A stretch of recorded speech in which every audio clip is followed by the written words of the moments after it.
आज हम movie explanation करेंगे द केरला स्टोरी का। इस मूवी का ट्रेलर लॉन्च हुआ था 26 अप्रैल को और तब से लेके आज तक ये मूवी कंट्रोवर्सी से घिरी रही है। डायरेक्टर और एक्टर्स पे केसेस और ट्विटर पे इसे बैन करने के लिए हैशटैग्स ट्रेंडिंग पे चल रहे थे। तो ऐसा क्या है इस मूवी में, आइए जानते हैं। मूवी की शुरुआत इंट्रोगेशन रूम से होती है जहाँ पे एक लड़की ऑफिसर्स को बताती है कि वो इंडिया से वहाँ कैसे पहुंची। फिर हमें वही लड़की बुर्का पहने एक आदमी के साथ गाड़ी में कहीं जाते हुए दिखती है। आगे चेक पोस्ट पे वो रुकते हैं और थोड़े पैसे देने के बाद वहाँ से निकल जाते हैं और उनका सफर जारी रहता है। वापस इंट्रोगेशन रूम में हमें दिखाया जाता है कि ऑफिसर्स उस लड़की को बोलते हैं कि तुम खुद सीरिया जाना चाहती थी और अपने देश के खिलाफ जंग करना चाहती थी। इसके जवाब में वो लड़की बोलती है कि इंडिया से निकली तो वो अपनी मर्जी से थी, पर ये सब एक प्रोग्रामिंग के तहत हुआ है, जैसे कोई अदृश्य रिमोट उसे कंट्रोल कर रहा है।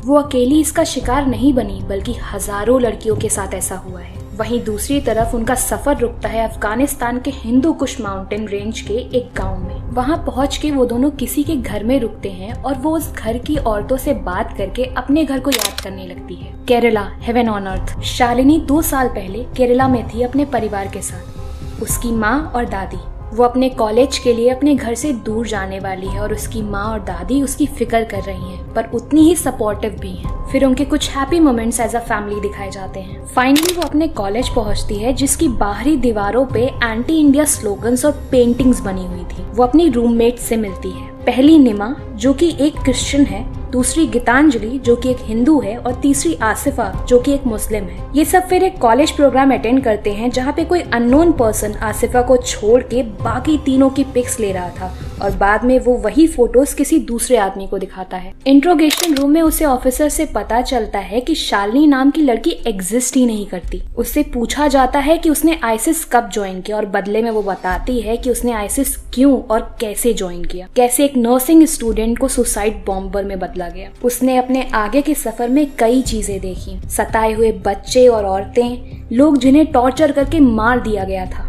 वो फिर पहुंचते हैं आईसिस के हाइड आउट शाहबाद, जहाँ पे वो इशाक से बोलती है कि वो अपनी माँ को कॉल करना चाहती है, पर वो मना कर देता है ये कह के कि उनका कॉल ट्रेस हो जाएगा। उनके साथ आया आदमी उनको वहीं छोड़ के चला जाता है। उन्हें एक गंदा कमरा मिलता है और दोनों साफ सफाई में लग जाते हैं। बाद में इशाक उसके साथ इंटीमेट होने की कोशिश करता है, पर वो मना कर देती है क्योंकि वो प्रेग्नेंट है। वो उससे बोलती है कि इस्लाम जबरदस्ती अलाउ नहीं करता, पर वो नहीं मानता और जबरदस्ती उसके साथ इंटीमेट हो। कहानी वापस कॉलेज डेज में जाती है जहाँ पे चारों लोग डिनर के लिए बाहर जाने वाले हैं। आसिफा किसी से फोन पे बात करती है और उन्हें अच्छे से बिहेव करने को बोलती है। फिर वो लड़कियों से कहती है कि उसे बीच पे किसी काम से जाना है और उसके कजिन्स नीचे वेट कर रहे हैं, तो वो पहले बीच पे एंजॉय कर ले, फिर डिनर पे चलेंगे।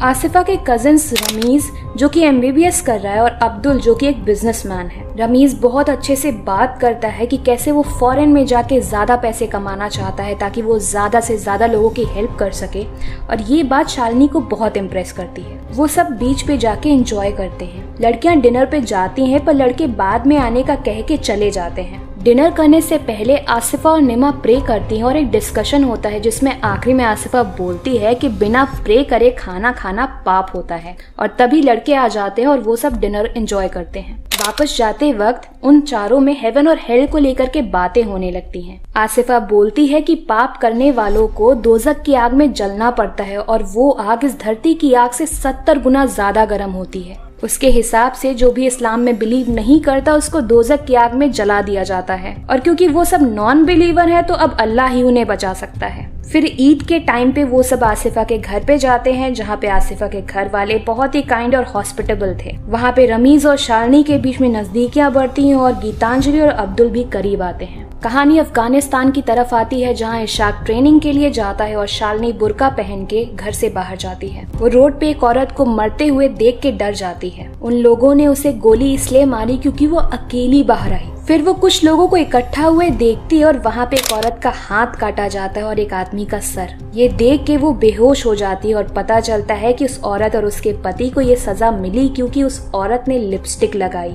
और उसके पति ने उसे ऐसा करने दिया। वो एक औरत शाजिया के साथ घर की तरफ आती है जो कि सजा देने वाले की बीवी है, इसलिए वो अकेले घूम सकती है। कहानी वापस आसिफा पे जाती है। वो 2 आदमियों से मिलने आई थी और वहाँ रमीज, अब्दुल और 2 और आदमी थे। फिर उन्हें एक वीडियो दिखाया जाता है जिसमें किसी तरह के ड्रग्स एम्फेटामिन के बारे में बात हो रही थी जो उन्हें भूख, प्यास और नींद से बचाएगा। फिर वहाँ बैठा एक आदमी उन लड़कियों को वो दवा देने को बोलता है, उन्हें आइसोलेट करके उनसे फिजिकल रिलेशंस बनाना और उन्हें प्रेग्नेंट करने को बोलता है। दूसरा आदमी उन्हें पैसे दे करके जल्दी से जल्दी काम खत्म करने को बोलता है। अगले दिन गीतांजलि, नीमा और शालिनी मॉल में जाते और उनके जाते ही आसिफा फोन पे किसी को तैयार रहने को कहती है। मॉल में कुछ आदमी उन तीनों का पीछा करते हैं और एक आदमी गीतांजलि को गलत तरह से टच करता है जिसकी वजह से उन सब में झगड़ा हो जाता है। वो सारे आदमी उन तीनों को मारते हैं और सबके सामने उनके कपड़े फाड़ देते हैं, पर कोई भी उनकी हेल्प नहीं करता। आखिरी में एक बुर्खा पहने औरत आके उनको ढकती है। जब वो सब अपने हॉस्टल में बैठी थी तब आसिफा बोलती है कि ये सब उनके साथ ना होता अगर वो हिजाब पहनती, क्योंकि हिजाब पहनने वाली किसी भी लड़की के साथ ऐसा कुछ नहीं होता। वो बोलती है कि गॉड के बेटे को जब सूली पे लटकाया जा रहा था तो गॉड ने क्यों नहीं बचाया,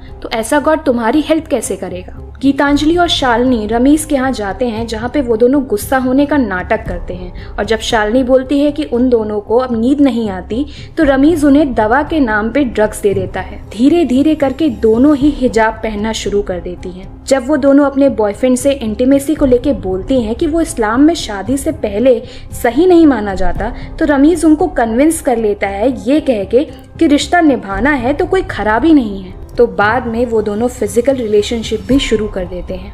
एक दिन कौन से गॉड बड़े हैं उसको लेकर डिस्कशन में शालिनी बोलती है कि भगवान शिव बड़े हैं, जिसपे आसिफा बोलती है कि वो भगवान जो अपनी वाइफ के मरने पे कॉमन मैन की तरह रोता है वो बड़ा कैसे हुआ। उसने भगवान राम को लेके बोला कि वो अपनी वाइफ को किडनैप होने से बचा नहीं पाए और उन्होंने बंदरों की मदद ली। भगवान कृष्ण तो हर लड़की के साथ रासलीला करते रहते हैं, तो कैसा कैरेक्टर है गॉड्स का। और शालिनी या गीतांजलि इसका कोई जवाब नहीं दे पाती। फिर आसिफा बोलती है कि वो उन दोनों को सही रास्ता दिखाएगी। कहानी अफगानिस्तान पहुंचती है जहां शालिनी को लेबर पेन होता है और वो हॉस्पिटल में अपने बच्चे को जन्म देती है। इशाक काबुल के लिए रवाना होने वाला है और वो भी साथ चलने को बोलती है, पर वो उसको बोलता है कि वो यहाँ से कभी नहीं निकल पाएगी और चला जाता है। शालिनी के बच्चे को बुखार आता है और घर में दवा नहीं थी तो वो उसे लेके शाजिया के पास मदद मांगने जाती है। फिर वो रिक्वेस्ट करती है कि उसे एक कॉल करने दे अपनी माँ के पास। बहुत रिक्वेस्ट के बाद शाजिया उसे एक औरत के घर ले जाती है जिसके पास एक छुपा हुआ फोन था। वो औरत बहुत रिक्वेस्ट के बाद अलाउ करती है। शालिनी एक मैसेज ड्रॉप करती है अपनी रीजनल लैंग्वेज में और वो कहाँ है ये भी बता देती है ताकि उसे हेल्प मिल सके। वो लोग पीछे के रास्ते से निकलते हैं पर उस औरत का पति फोन के बारे में जान जाता है और उसे मार देता है। कहानी वापस कॉलेज डेज में जाती है जहां आसिफा उन्हें उनकी फैमिली के खिलाफ भड़का रही थी। वो दोनों अपने अपने घर जाती हैं और उनके पेरेंट्स उन्हें देख के शॉक्ड रह जाते हैं। दोनों ही जल्द ही कॉलेज वापस चली जाती हैं और उन दोनों आदमियों के यहाँ जाती हैं इस्लाम के बारे में लेक्चर लेने के लिए। वहाँ वो भाग्य लक्ष्मी से मिलती है जो मुस्लिम लड़के से प्यार करती है और शादी करना चाहती है, पर पेरेंट्स के मना करने पे यहाँ पे आई है और उसकी जैसी और भी लड़कियां यहाँ रहती हैं। वो बोलती है कि वो प्यार के लिए कुछ भी कर सकती है। तभी शालिनी को नौजिया फील होता है और पता चलता है कि वो प्रेग्नेंट है। रमीश शादी करने से मना कर देता है क्योंकि उसकी फैमिली हिंदू लड़की से शादी नहीं करने देगी और अगर शालिनी इस्लाम अपनाएगी तभी वो शादी करेगा। शालिनी डर जाती है पर अपने बच्चे और प्यार के लिए और आसिफा के बार बार बोलने पे रेडी हो जाती है। दूसरी तरफ अब्दुल भी बराबर गीतांजलि को सीरिया बहुत खूबसूरत है ये सब कह के सपने दिखाया करता था और उसकी पर्सनल फोटोज मांगा करता था जिसे गीतांजलि भेज भी देती थी। अफगानिस्तान में आके 2 लोग शालिनी को बताते हैं कि इशाक शहीद हो गया है और शालिनी शाजिया के पास डरी हुई पहुंचती है। कॉलेज में गीतांजलि को पता चलता है कि उसके पिता को हार्ट अटैक आया है। जब उन्हें पता चला गीतांजलि कन्वर्ट कर चुकी है। रमीज भी शालिनी का फोन नहीं उठा रहा था। गीतांजलि अपने पिता को देखने जाने से मना कर देती है क्योंकि वो काफिर हैं और अल्लाह को नहीं मानते। आसिफा उसे बताती है कि काफिर होने का गुनाह तब तक माफ नहीं होता जब तक तुम उन पे थूकती नहीं या उन्हें पत्थर से नहीं मारती। दूसरी तरफ शालिनी भी बहुत परेशान थी क्योंकि वो रमीज से कांटेक्ट नहीं कर पा रही थी। गीतांजलि आसिफा की बात मान के हॉस्पिटल में अपने पिता पे थूक आती है और उसकी माँ ये देख के रोने लगती है। अब्दुल पे अब गीतांजलि को पूरी तरह जाल में फंसाने का प्रेशर पड़ रहा था। अब्दुल गीतांजलि को कॉल करके सीरिया चलने को बोलता है ताकि वो इस्लाम का परचम साथ में बुलंद कर सके, पर गीतांजलि मना कर देती है। दोनों में बहस होती है और अब्दुल गीतांजलि को बर्बाद कर देने की धमकी देता है और बदले में गीतांजलि उसकी इम्पोर्टेंसी की बात लाती है और बोलती है कि उसे पहले ही रियलाइज हो जाना चाहिए था कि ये सब इन लोगों का एक ट्रैप है। अब्दुल को गुस्सा आता है और वो गीतांजलि की फोटोज को फैलाने की धमकी देता है। दूसरी तरफ शालिनी को यह आदमी बताता है कि रमीज अपने परिवार के साथ मालदीव्स भाग गया है और अगर उसे अपने बच्चे को जायज औलाद का दर्जा देना है तो वो इशाक नाम के आदमी से निकाह कर ले। ये सब होते हुए रमीज देख रहा था और मुस्कुरा रहा था। अपने बच्चे का सोच के शालिनी को हाँ करना पड़ता है। वहीं दूसरी तरफ गीतांजलि अपने घर वापस चली जाती है और वापस उस जगह ना जाने का बोलती है। शालिनी इशाक से निकाह कर लेती है। उसकी माँ उसे ढूंढते हुए आती है और उसको शादीशुदा देख के शॉक्ड रह जाती है, पर वो तब भी बोलती है कि वो उसको और उसकी शादी दोनों को अपनाने को तैयार हैं, बस उन्हें अपनी बेटी वापस चाहिए। शालिनी कोई रिस्पॉन्स नहीं करती और अंदर चली जाती है और उसकी माँ को आसिफ अब बाहर छोड़ देती है। शालिनी की माँ गीतांजलि को कॉल करती है जो उन्हें बताती है कि शालिनी प्रेग्नेंट है और वो सुन के उन्हें धक्का सा लगता है। शाम को गीतांजलि फोन में न्यूज देख रही थी जिसमें किसी लड़की की प्राइवेट पिक्स उसके ट्विटर अकाउंट और सोशल मीडिया पे भेजी गई हैं और ये अपलोड्स पाकिस्तान, अफगानिस्तान और मलेशिया से हुए थे। ये फोटोज और वीडियोज गीतांजलि के ही थे। उसे जब ये रियलाइज होता है तो वो शॉक्ड रह जाती है। उसके घर के फोन्स बजने लगते हैं। वो अपने रूम में जाके उसी बुरके से फांसी लगा देती है। इंट्रोगेशन रूम में कहानी आगे बढ़ती है जिसमें शालिनी बताती है कि उसकी और इशाक की स्पेशल क्लासेस ली जा रही थी। उनके साथ और भी कपल्स थे पर सबको अलग अलग चीजें सिखाई जाती थी। वो उन ड्रग्स के बारे में बताती है जिनको खा के कोई भी इंसान कुछ भी डेंजरस करने को तैयार हो जाता है। बिना डर के वो किलिंग मशीन बन जाते हैं। उन्हें पासपोर्ट, वीजा ये सब बहुत आराम से मिल गया था।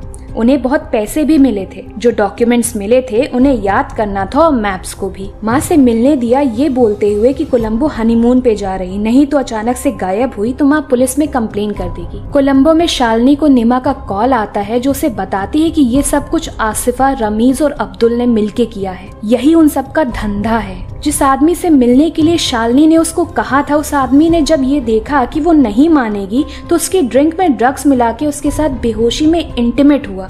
20 से भी ज्यादा लोग उसके साथ ये किया करते थे। गीतांजलि के सुसाइड के बारे में जानकर शालिनी शॉक्ड रह गई। कैसे अब्दुल ने गीतांजलि और उसके परिवार को बर्बाद कर दिया। शालिनी बाद में कॉल करने का बोल के फोन कट कर देती है। उसके अंदर अल्लाह के गुस्से को लेके इतना डर बैठ गया था कि उसने कुछ ना करने का सोचा। निमा लव जिहाद जैसे और केसेस के बारे में इंफॉर्मेशन इकट्ठा करने लगी। वो गीतांजलि के पेरेंट्स और शालिनी की माँ के साथ पुलिस के बड़े ऑफिशियल से मिलती और कुछ एक्शन लेने की गुहार लगाती है। वो फोर्स्ड कन्वर्जन्स के कुछ आंकड़े भी देती है। ऑफिसर बोलते हैं कि वो इन्वेस्टिगेशन करेंगे पर कानून को सबूत चाहिए। निमा बोलती है कि वो सबूत भी लाएगी क्योंकि उसे जस्टिस चाहिए। शालिनी और उसके बच्चे को शाजिया के पास से 2 लोग ले जाते हैं। वो उसके बच्चे को उससे छीन लेते हैं और बंदी बनाई औरतों के बीच में उसे डाल देते हैं। वहाँ उसे भाग्य लक्ष्मी मिलती है जो उसे बताती है कि यहाँ जिसका भी पति मर जाता है वो औरत इन आदमियों की हवस का शिकार बनती है।